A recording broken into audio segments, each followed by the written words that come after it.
Hello दोस्तों, स्वागत है आप सभी का हमारे यूट्यूब चैनल विधिकारी में। दोस्तों, इस वीडियो में हम भारतीय संविधान का निर्वचन अर्थात इंटरप्रिटेशन ऑफ इंडियन कॉन्स्टिट्यूशन को देखेंगे।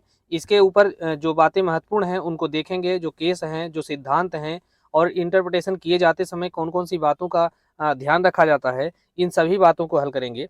इसके पहले के जो वीडियो थे उसमें हमने इंटरप्रिटेशन किस प्रकार से किया जाता है, उसके नियम कौन-कौन से हैं, इंटरप्रिटेशन में कौन सी बातें आवश्यक हैं, इन सब का हमने जिक्र किया था, अच्छे से डिस्कशन किया था। और इसमें हम भारतीय संविधान के संदर्भ में निर्वचन को देखेंगे। तो यहाँ से हम देखते हैं कि कौन कौन से टॉपिक ऐसे हैं जहाँ से प्रश्न जो है आपकी परीक्षाओं में पूछे जाते हैं। खास करके राजस्थान में जेएलओ की परीक्षा में यहाँ से प्रश्न पूछा जाता है। तो संवैधानिक विधि से तात्पर्य उस आधारभूत मूल और सर्वोच्च विधि से है जो किसी राष्ट्र और उसकी सरकार की प्रकृति का वर्णन करती है।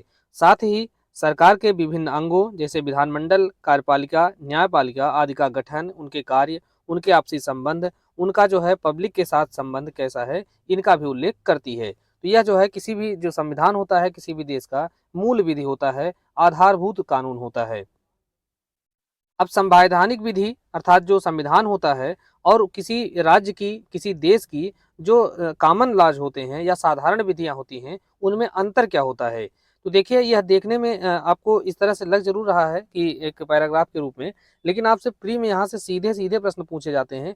हम आगे के जो वीडियो होंगे एमसीक्यूज के रूप में जो देंगे, तो वो सब चीज़ें वहाँ से क्लियर होंगी। तो संवैधानिक विधि और साधारण विधि में अंतर होता है, किस प्रकार से होता है। तो देखेंगे कि संविधान क्या है कि एक सर्वोच्च मूल विधि होता है, किसी भी देश का एक सर्वोच्च मूल विधि संविधान होता है। और यह इंटरव्यू का भी क्वेश्चन है, क्योंकि यह इंटरव्यू में पूछा गया है कि जो संविधान है और जो अन्य विधियां हैं उनके अंतर्गत क्या अंतर है।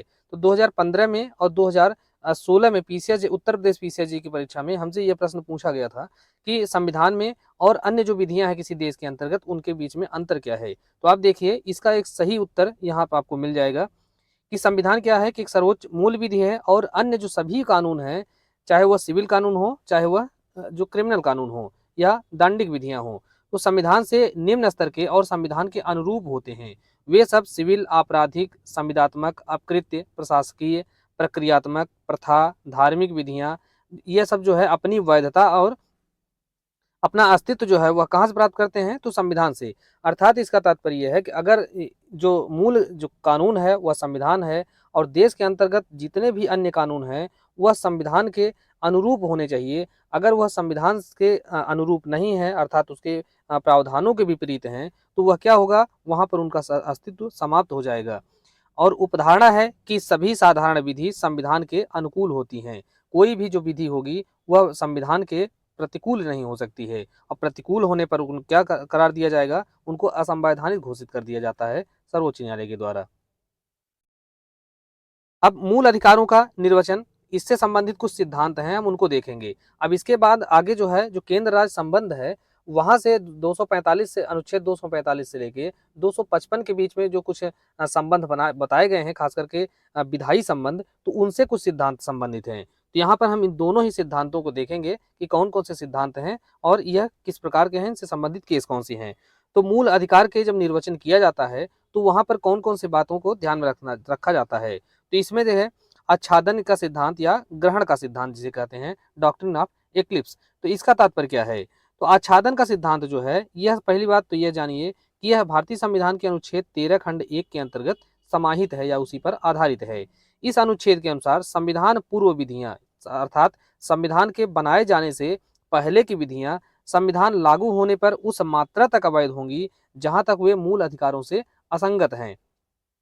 हम जब संविधान पढ़ेंगे तो इन सब बातों को विधिवत वहाँ पर डिस्कस करेंगे और हम कोशिश करेंगे कि आपको संविधान इतना बेहतर तरीके से समझा दें कि वहाँ से कोई भी डाउट, कोई भी कन्फ्यूजन आपके दिमाग में शेष न रह जाए। तो आप देखिए, पहले इसमें आच्छादन का सिद्धांत क्या है। तो आच्छादन का सिद्धांत ये होता है कि कोई एक वस्तु है और उस पर जो है पर्दा पड़ जाता है, उसको आच्छादित कर दिया जाता है, वह ढक जाती है, तो उसी को आच्छादन कहा जाता है। अब अनुच्छेद 13(1) के अनुसार संविधान से निर्माण से जो पहले की विधियां हैं वह विधियां अस्तित्व में रहेंगी, लेकिन वह उसी सीमा तक लागू रहेंगी जहां तक वह भारतीय संविधान के अंतर्गत जो मूल अधिकार बताए गए हैं उनका अतिक्रमण नहीं करती हैं या उनसे असंगत नहीं है। और ऐसी विधियां जो है वह प्रारंभ से शून्य नहीं होती, क्योंकि वो लंबे समय से चली आ रही हैं और यहाँ आकर के 1950 में हमारा संविधान जो है लागू हो रहा है, तो यह शुरू से जो है शून्य नहीं होती हैं, बल्कि जब हमारा एक लाइन खींची गई है, ये हमारे संविधान के लागू होने की तिथि है। अब इस तिथि के बाद अगर वह जो है मूल अधिकारों का अतिक्रमण करती हैं तो क्या हो जाएंगी, मृतप्राय हो जाएंगी, वह लागू नहीं होंगी और उनका जो प्रवर्तन है वहीं पर रोक दिया जाएगा या रोका जा सकता है। ऐसे जो कानून है वह बिल्कुल लुप्त नहीं होते, बल्कि वह मूल अधिकारों के द्वारा ढक दिए जाते हैं, आच्छादित कर दिए जाते हैं और सुसुप्तावस्था में चले जाते हैं। अब इस पर जो सबसे महत्वपूर्ण केस है वह भीखाजी बनाम मध्य प्रदेश राज्य का है। इस केस में देखिए डिसीजन क्या दिया गया कि किसी ऐसी विधि केवल कुछ समय के लिए मूल अधिकारियों के द्वारा आच्छादित हो जाती है, किंतु जैसे ही उस पर से आच्छादन हटा लिया जाता है, पर्दा हटा दिया जाता है, वह विधि क्या होती है, सजीव हो जाती है, वह दिखने लगती है और वह जिस दिन जो है आच्छादन हटाया जाता है वह उसी दिन से परिवर्तनीय हो जाती है। ऐसी विधियों को फिर से अधिनियमित करने की आवश्यकता नहीं होती है। यह निर्णय कहाँ दिया गया, तो भीखाजी बनाम मध्य प्रदेश राज्य के मामले में। इस पर दूसरा जो केस महत्वपूर्ण है वह है सगीर अहमद बनाम उत्तर प्रदेश राज्य का मामला 1954 का है। इस मामले में सर्वोच्च न्यायालय ने क्या कहा कि आच्छादन का सिद्धांत संविधानोत्तर विधियों पर लागू नहीं होता है, क्योंकि मूल अधिकारों से असंगत विधि प्रारंभ से ही शून्य होती है, अतः बाद में किया गया संविधान संशोधन उसे मान्य नहीं बना सकता है। ऐसी विधि को फिर जो है नए सिरे से पारित करना आवश्यक होता है। तो यह निर्णय कहाँ दिया गया, सगीर अहमद बनाम उत्तर प्रदेश राज्य के मामले में। अब तीसरा केस जो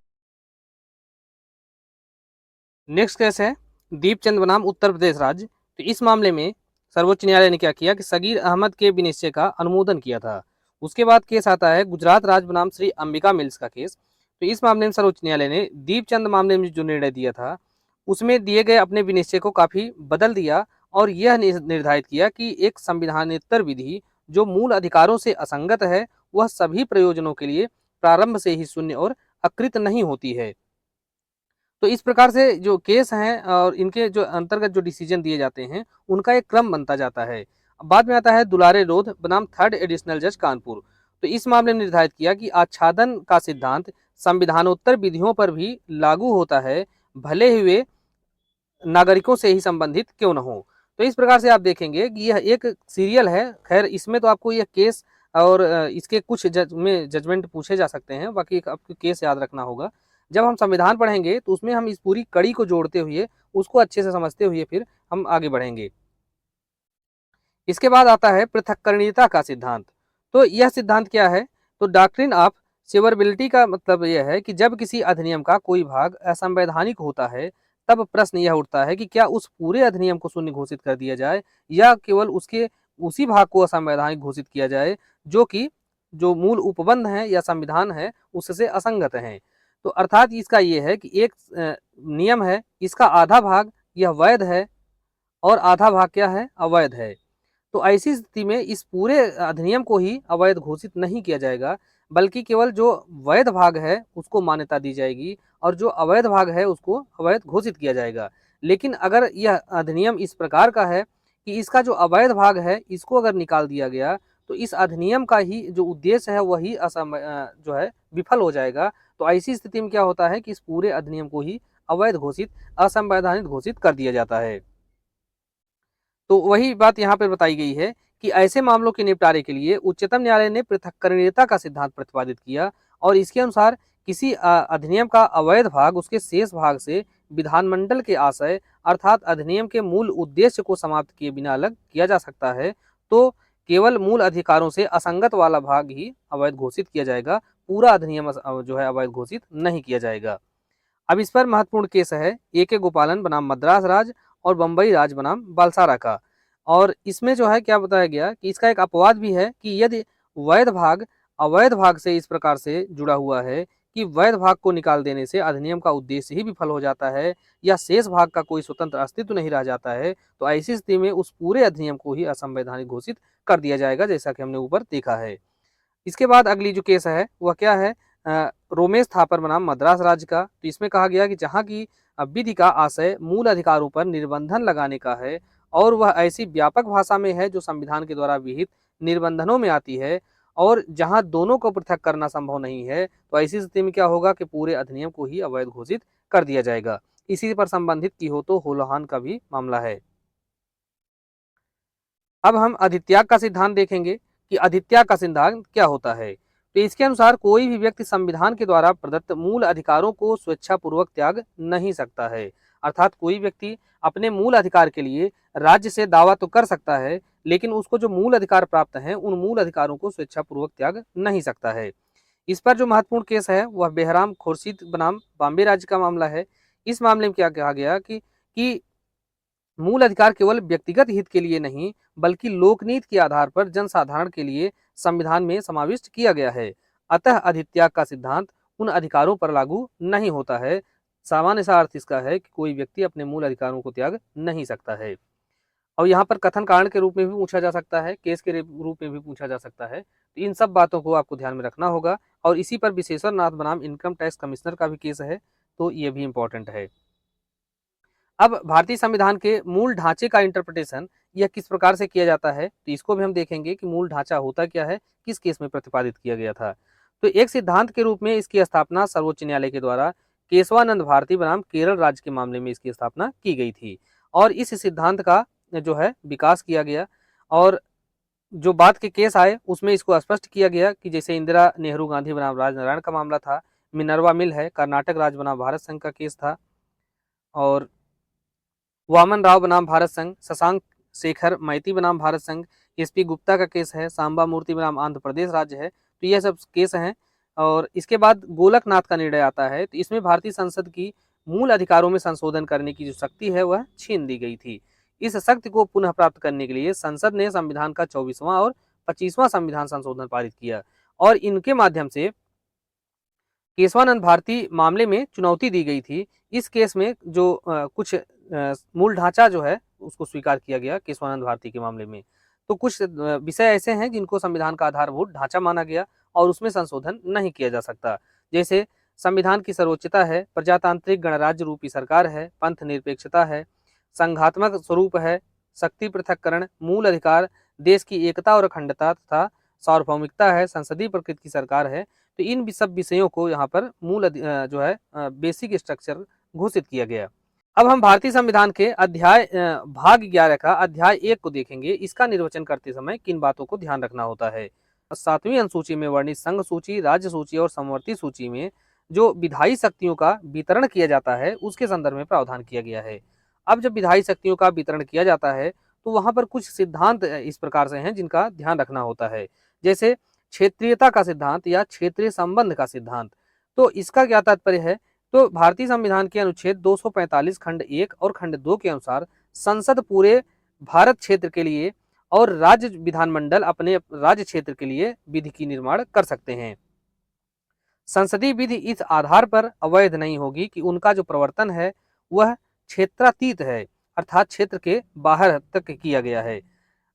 सामान्य सा अर्थ यह है कि केंद्र जो है यह केंद्र हो गया और इसके बीच में राज्य हो गया। तो केंद्र जो है अपने इस पूरे देश के लिए कानून का निर्माण कर सकती है और यह जो राज्य है यह इस राज्य अपने पूरे राज्य में विधि का निर्माण कर सकता है। तो यहाँ पर जो राज्य है वह यह दावा नहीं कर सकता कि केंद्र जो है हमारे राज्य क्षेत्र के भीतर कानून का निर्माण नहीं कर सकता। क्यों नहीं दावा कर सकता, क्योंकि जो क्षेत्रीयता का संबंध सिद्धांत है वह इस संबंध को दर्शाता है। आगे आता है सार तत्व का सिद्धांत। तो इसका तात्पर्य क्या है, तो सार तत्व का सिद्धांत के अनुसार संसद और राज्य विधानमंडलों का संवैधानिक दायित्व है कि वे अपने विषय क्षेत्र में ही सीमित रहते हुए विधि का रचना करें या विधि का निर्माण करें, अर्थात एक दूसरे के विधि निर्माण का विषय का जो है अतिक्रमण न करें। फिर भी संसद या राज्य का विधानमंडल एक दूसरे के विषय क्षेत्र का अनायास ही, चाहे वह परिस्थिति के अनुसार आनुषंगिक रूप से, अप्रत्यक्ष रूप से या दूरस्थ रूप से अतिक्रमण कर देते हैं। तो ऐसी विधियों के निर्वचन में न्यायालय उन्हें वैधानिक आवरण पहनाने के लिए सार तत्व के सिद्धांत का सहारा लेता है, अर्थात उनकी जो विधि बनाई गई है उस विधि को वैधता प्रदान करने के लिए इस सिद्धांत का सहारा लिया जाता है। और न्यायालय के अनुसार यदि संसद या राज्य विधानमंडल ने सारतः अपने ही विधायी विषय के क्षेत्र में विधि बनाया है परंतु वह विधि आनुषंगिक रूप से एक दूसरे के क्षेत्राधिकार का अतिक्रमण करती है, तब भी वह उसके अधिकार क्षेत्र के अंतर्गत समझी जाएगी। उसको अधिकारातीत या अधिकार से बाहर जो है उसको घोषित नहीं किया जाएगा, अन्यथा अधिकांश विधियों को अवैध घोषित करना पड़ेगा। तो ऐसी विधियों के सार तत्व को समझने के लिए न्यायालय संपूर्ण विधि को प्रभावी यानी उसके उद्देश्य, प्रावधान, क्षेत्र आदि पर दृष्टि डालता है, उस पर जो है ध्यान रखता है। और केवल एक अब भारत में सारतत्व के सिद्धांत को प्रीवी काउंसिल के ऑस्ट्रेलिया और कनाडा के संविधानों का निर्वचन का जो नियम है वहां से अपनाया गया है। तो इससे संबंधित जो केस हैं वह प्रफुल्ल कुमार बनाम बैंक ऑफ कॉमर्स खुलना है, बम्बई राज्य बनाम बलसारा का केस है, राजस्थान राज्य बनाम चावला का मामला है। तो ये सब मामले इसी से संबंधित हैं। इसके बाद आता है छद्म विधायन का सिद्धांत। तो छद्म विधायन के अनुसार यह क्या सिद्धांत का अर्थ क्या है? तो जब कोई विधानमंडल अधिकारिता के बाहर छद्म अथवा गुप्त या अप्रत्यक्ष या परोक्ष रूप से अधिकारिताहीन विधायन करता है, तो संबंधित विधायन का निर्वचन करते समय न्यायालय ऐसे कपट का पर्दाफाश करके उसे छद्म या कपटी विधान की संज्ञा प्रदान करता है, या उसे संविधान के साथ कपट कहकर असंवैधानिक घोषित कर देता है। तो छद्म विधायन इस सूत्र पर आधारित है कि जिस कार्य को प्रत्यक्ष रूप से नहीं किया जा सकता उसको अप्रत्यक्ष रूप से भी नहीं किया जा सकता। तो दोस्तों इस प्रकार से ये भारतीय संविधान के निर्वचन के अंतर्गत जो सिद्धांत महत्वपूर्ण थे हमने उसको डिस्कस किया है। हम आगे के जो वीडियो होंगे उसमें हम इस पर एमसीक्यूज ले आएंगे ताकि आपको ये सारी बातें जो है स्पष्ट हो जाएं, क्लियर हो जाएं और परीक्षा में जो है आपको कोई प्रकार की दिक्कत न आए। तो मिलते हैं नेक्स्ट वीडियो में। धन्यवाद।